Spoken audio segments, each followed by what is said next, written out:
Hola muchachos, vamos a dar inicio a la última clase de Fisiología 2. El día de hoy nos corresponde hablar sobre la conducta sexual humana. Ustedes se preguntarán por qué dentro de Fisiología tenemos una unidad dedicada solamente a hablar de conducta sexual.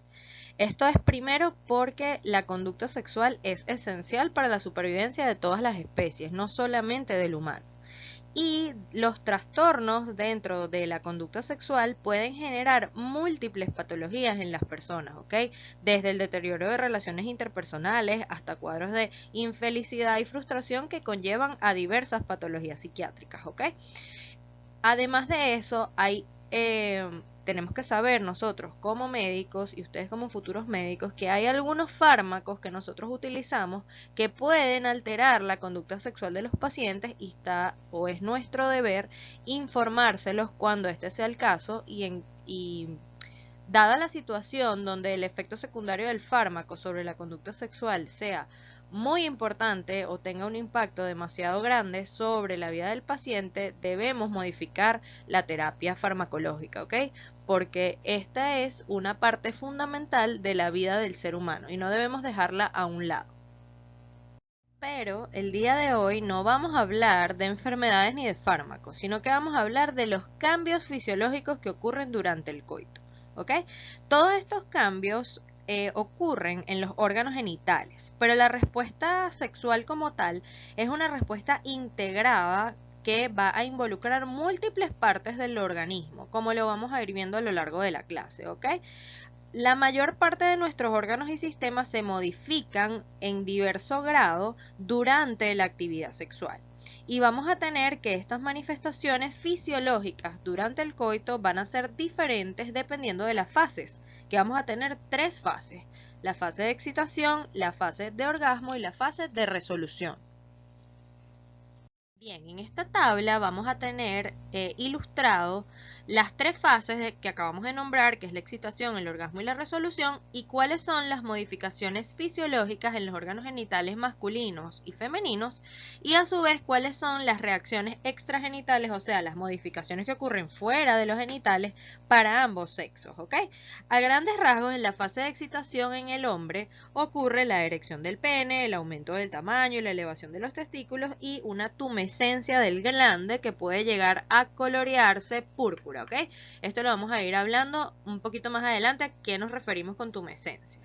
Ahora, en la mujer puede haber tumescencia de clítoris y labios menores, lubricación vaginal, alargamiento de la vagina y elevación del útero, ensanchamiento de la vagina, aparición de secreción mucoide, elevación del clítoris y aumento de tamaño de las areolas mamarias, ¿ok?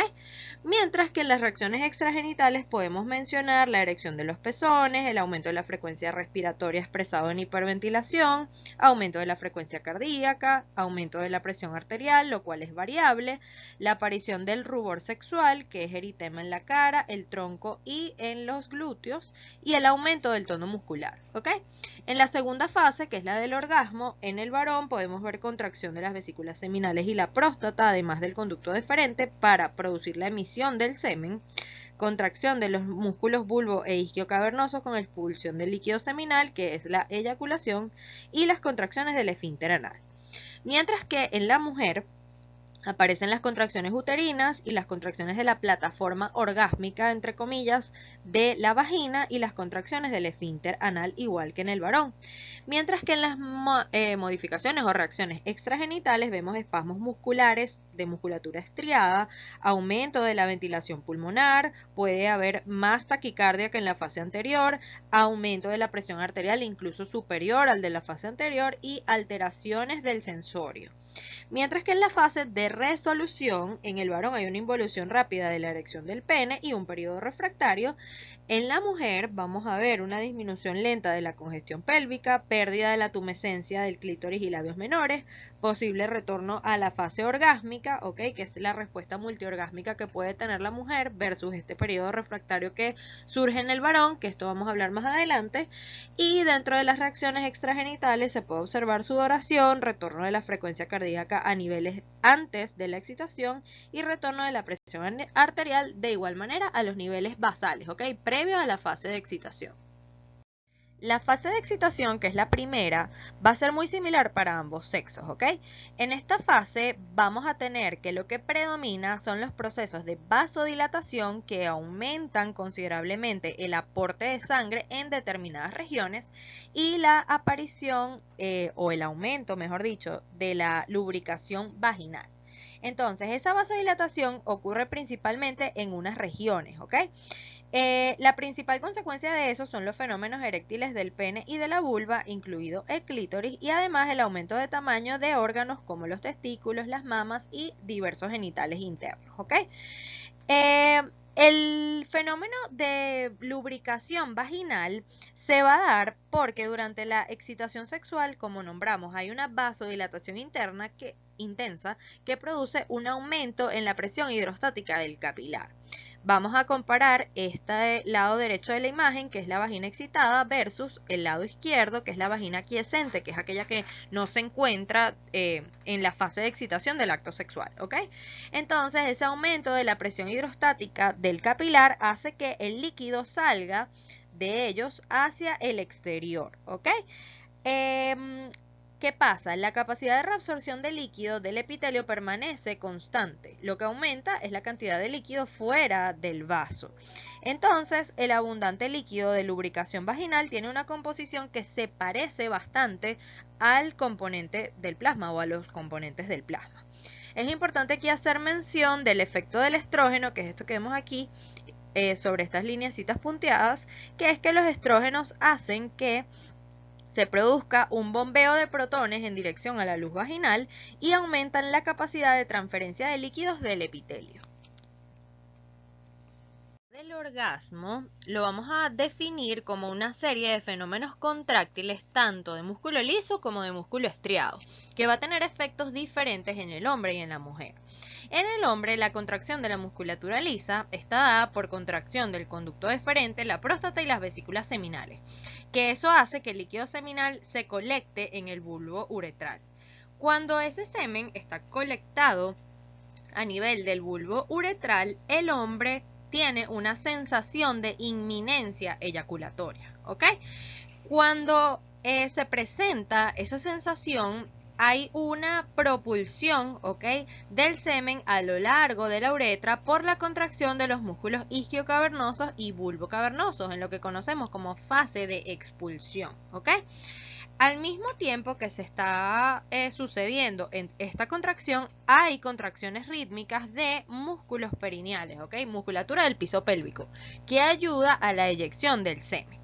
Mientras que en la mujer hay contracciones uterinas que suelen corresponderse cuando hay orgasmos muy intensos y contracción de la musculatura perineal, igual que en el hombre, ¿ok?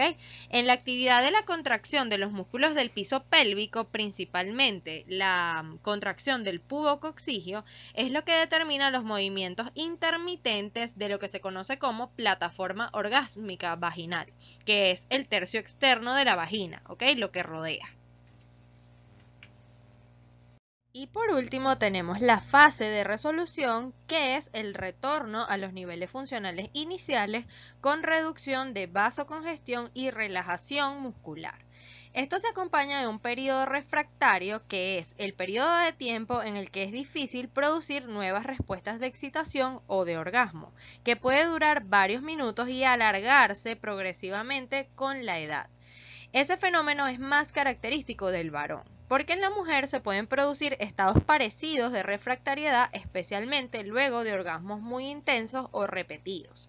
Pero luego del orgasmo femenino, frecuentemente se regresa a un nivel todavía alto de excitación, sobre el cual se pueden superponer de manera sucesiva más orgasmos si la estimulación persiste, que es lo que se conoce como respuesta multiorgásmica. Ahora, en relación a las modificaciones o cambios extragenitales sobre el aparato cardiovascular, vamos a evidenciar principalmente un aumento de la frecuencia cardíaca y un aumento de la presión arterial. En el aparato respiratorio hay aumento de la frecuencia respiratoria expresado en hiperventilación, ¿ok? Podemos encontrar frecuencias respiratorias de hasta 40 inspiraciones por minuto, que suelen acompañar generalmente a la fase de excitación avanzada y del orgasmo. ¿ok? A nivel hormonal hay modificaciones en las concentraciones plasmáticas de varias hormonas, donde lo más importante o los más llamativos son los niveles de oxitocina, de prolactina, adrenalina, gonadotropinas y testosterona, que esto lo vamos a hablar más adelante. Mientras que hay otros efectos misceláneos, psíquicos y sensaciones somáticas que son variables, ¿ok? Como por ejemplo, la experiencia relacionada al orgasmo conlleva alteraciones del sensorio. Típicamente pueden presentarse distorsiones de percepción temporal, ¿ok? Los mecanismos de respuesta sexual van a ser en términos fisiológicos, el resultado de la sucesión coordinada de reflejos vegetativos y somáticos cuyo funcionamiento está influido por factores hormonales, procesos cognitivos y emocionales. Esos mecanismos los vamos a estudiar o los vamos a analizar en diferentes niveles, a nivel genital, neural y endocrino. Lo que va a ocurrir en los órganos genitales. Recordemos que los genitales externos, tanto del hombre como de la mujer, son o contienen los órganos eréctiles del pene y la vulva. De ellos, lo que más nos va a interesar en este estudio que vamos a hacer el día de hoy es la función del cuerpo cavernoso y esponjoso.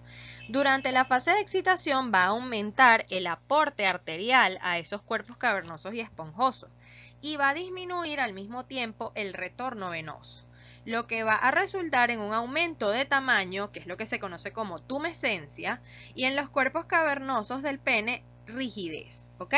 Este fenómeno de rigidez del pene es consecuencia de que se ocluyen las vénulas que están por debajo de la túnica y además las venas comunicantes de los cuerpos cavernosos que se dilatan cuando se comprimen contra la túnica albuginea que es rígida, ¿ok? Entonces en las partes del órgano genital donde no hay túnica albuginea gruesa, como por ejemplo el glande y el clítoris, no va a existir rigidez, sino tumescencia. Va a haber aumento de volumen sin esta rigidez, ¿ok? Por otra parte, cuando el pene se encuentra completamente erecto, se pueden registrar valores de presión intracavernosa que están por encima de los valores registrados en simultáneo de presión arterial sistólica. Por eso podemos estar seguros de que este fenómeno no es solamente vasodilatación, ¿ok? Además, esto es reflejo de que hay una acción conjunta de la contracción adicional de los músculos perineales, bulbocavernosos e isquiocavernosos que comprimen la porción proximal de estos órganos eréctiles que en este momento se encuentran llenos de sangre, aumentando aún más la presión dentro de los mismos, ¿ok? Entonces esa modificación o esa diferencia que hay entre la presión intracavernosa y la presión arterial sistólica no es solamente por vasodilatación, sino además por ausencia de retorno venoso y por contracción de músculos perineales, ¿ok? Esa erección y rigidez está determinada por un fenómeno inicialmente de naturaleza vascular, que es esta dilatación arterial, aquí aporte arterial, dilatación arterial y oclusión venosa, coadyuvado por mecanismos secundarios de contracción de musculatura aislada. ¿Esto por qué nos interesa? Porque son altamente sensibles a procesos patológicos, ¿ok? A ser afectados por enfermedades, una muy frecuente, la aterosclerosis, por ejemplo, ¿ok? Y además a ser o verse afectados por el uso de fármacos, como por ejemplo algunos antihipertensivos, que pueden afectar la hemodinamia de la función pélvica en general. Ahora vamos a hablar de los mecanismos neurales, principalmente de la inervación periférica y la integración espinal de esa información. Vamos a empezar con las ramas sensitivas del nervio pudendo, ¿ok? Que entran a la médula espinal por las raíces dorsales de S2 a S4. Esa sensibilidad va a ser de los genitales externos, del pene y del clítoris principalmente. A este punto es importante que recuerden que el glande del clítoris, aunque es de un tamaño considerablemente más pequeño que el pene, tiene un número de terminaciones nerviosas sensitivas bastante parecido a las terminaciones nerviosas sensitivas que posee el pene. Eso se traduce en que hay una alta densidad de inervación sensorial en esta región en la mujer. El neurotransmisor que principalmente media esta actividad sensitiva es la acetilcolina y su función principal va a ser la sensibilidad táctil, ¿ok? Llevar la información sobre sensibilidad. Ahora bien, la inervación vegetativa de los genitales va a ser importante para regular la respuesta sexual. Por lo general, la erección, sobre todo la de tipo refleja, que es cuando se estimula de manera táctil el genital, se produce como resultado de la acción de los nervios pélvicos, ¿ok? Que son los nervios erectores, estos que tenemos aquí. ¿Ok? Ellos son nervios que pertenecen al componente parasimpático sacro y van a estar en las metámeras también de S2 a S4. Pero esta es una inervación parasimpática, ¿sí? Vamos a tener que los neurotransmisores que median estas actividades son principalmente neuropéptidos, acetilcolina y el óxido nítrico, que es un segundo mensajero principalmente. Y esto se ha estudiado principalmente en función de la lesión de esas raíces. Cuando hay lesión de esas raíces puede ocurrir este tipo de fenómenos en prostatectomías radicales, por ejemplo, y conducir a disfunción eréctil. Además, es importante que sepan con esto de que lesiones de estas raíces pueden producir disfunción eréctil, en que esta actividad parasimpática está relacionada con la erección, ¿ok? Del pene y la tumefacción y erección del clítoris. Además, el aumento de la secreción glandular prostática, de vesículas geminales, las glándulas de Bartholin en la mujer y el transudado vaginal, que es característico de la fase de excitación, también es producto de estas fibras parasimpáticas, ¿sí? Ahora, en relación a múltiples estudios que se han hecho en lesiones medulares a nivel torácico, ¿ok? Y además de torácico bajo y lumbar, que están mediados, o esto forma parte del plexo simpático, a nivel del plexo hipogástrico, de las raíces de más o menos T10 a L2 o T12 a L2, como lo tiene ejemplificado esta tabla. Los neurotransmisores que están implicados en esta actividad está debatido, pero principalmente pues sería la noradrenalina, que es el principal neurotransmisor del sistema simpático. Su actividad deriva principalmente en la emisión del semen, en la producción de contracciones uterinas y en el estado de retorno al estado basal que vimos anteriormente, que conocíamos como la fase de resolución, ¿ok? Y es que hay detumescencia principalmente, detumescencia posorgásmica, que es característico de la fase de resolución, ¿sí? Mientras que vamos a tener que la contracción de la musculatura estriada perineal, que contribuye secundariamente al fenómeno de rigidez de los genitales en la fase de excitación, que esto lo hablamos anteriormente, principalmente de los músculos bulbocavernoso e isquiocavernoso, es importante en la fase orgásmica, ¿ok? Y esto está dado por la función de las motoneuronas alfa, que están a nivel de S2 hasta S4. Esos axones van a través del nervio pudendo, pero ahora con una función somatomotora, también mediada por acetilcolina, y que va a llevar a la erección, a la eyaculación y al orgasmo, ¿ok?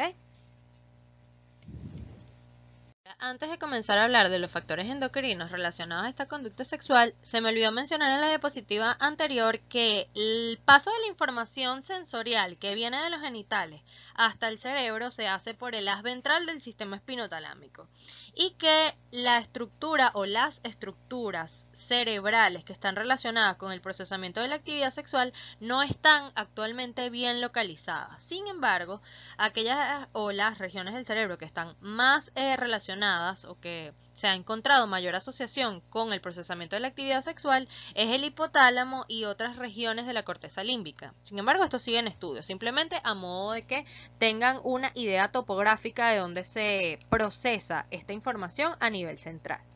Ahora sí, los factores endocrinos de los que vamos a hablar el día de hoy es porque en la mayoría de las especies, no solamente en el humano, la actividad sexual depende o está directamente relacionado con los niveles sanguíneos de múltiples hormonas, ¿sí?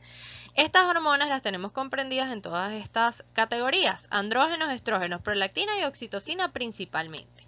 Los andrógenos en el hombre se han estudiado principalmente el efecto en varones que están castrados o que tienen disminución de la función de sus gónadas. En este caso, los varones van a presentar niveles bajos de motivación y de actividad sexual. Esto se ha visto que se puede revertir con el tratamiento con testosterona. Es por eso que hay una relación directa en motivación y actividad sexual con los niveles de testosterona en el varón. En la mujer, los andrógenos también son importantes para el mantenimiento de la sexualidad, principalmente en los aspectos motivacionales. Esto se ha estudiado en pacientes a las que se les quita o se les destruyen los ovarios, se les quita una fuente importante, no solamente de las hormonas femeninas o conocidas como femeninas, estrógenos y progestágenos, sino también hay una fracción importante de andrógenos que ellas pierden, y eso se traduce con frecuencia en disminución del interés sexual para la mujer. ¿Ok? Entonces, los andrógenos juegan un papel importante en el mantenimiento de la actividad y de la motivación sexual para ambos sexos. En los estrógenos, en las hembras de la mayoría de las especies, va a determinar el estado de receptividad sexual, que es lo que para otras especies se conoce como celo, que para los animales es el único momento donde se acepta al macho. Los estrógenos van además en las mujeres a tener un efecto sobre el mantenimiento del buen estado trófico de la vagina. Y esto lo vemos reflejado en que las mujeres, cuando se encuentran en la menopausia, van a acompañarse este déficit de estrógeno en la disminución del grosor del epitelio vaginal y de su respuesta a la lubricación, lo que puede dificultar el coito y hacerlo inclusive doloroso, porque no se estaría dando, como vimos anteriormente, todos los pasos que son característicos del coito, ¿sí? Entonces pudiese haber dolor por déficit de estrógeno. La prolactina, se ha visto en el varón que la hiperprolactinemia se suele acompañar de una disminución del interés y de la potencia sexual en el macho, mientras que en la mujer no está tan clara que haya un efecto de disminución de interés sexual por la hiperprolactinemia, ¿ok?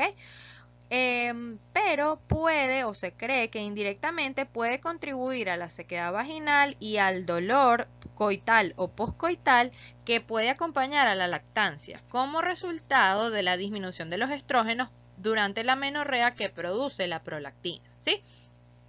Y la oxitocina, que es una hormona neurohipofisiaria de la que hablamos brevemente en la clase anterior, ella, como vimos en la clase pasada, tiene efectos muy conocidos para estimular contracciones uterinas durante el parto y para la eyección de la leche durante la lactancia, ¿ok?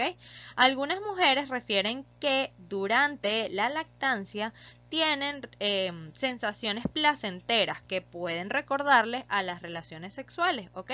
Durante estas sesiones de amamantamiento, ¿sí? Se ha descrito también que los niveles altos en plasma de oxitocina en varones y en mujeres que no se encuentran lactando pueden verse durante la actividad sexual, alcanzando los valores máximos durante el orgasmo, ¿ok? Sin embargo, si los niveles de oxitocina contribuyen a los fenómenos propios de la fase orgásmica o no, está todavía siendo sujeto de estudio. Y con eso culminamos nuestra última clase de Fisiología 2, esperando que haya sido de provecho. En este caso, a diferencia de todas las clases anteriores, les recomiendo revisar el capítulo de conducta sexual del libro de 3Gr, puesto que en el Gayton la información sobre este tema está un poquito limitada. Cualquier duda, estamos a la orden. Nos vemos en septiembre para presentar el quiz y el parcial. ¡Felices vacaciones!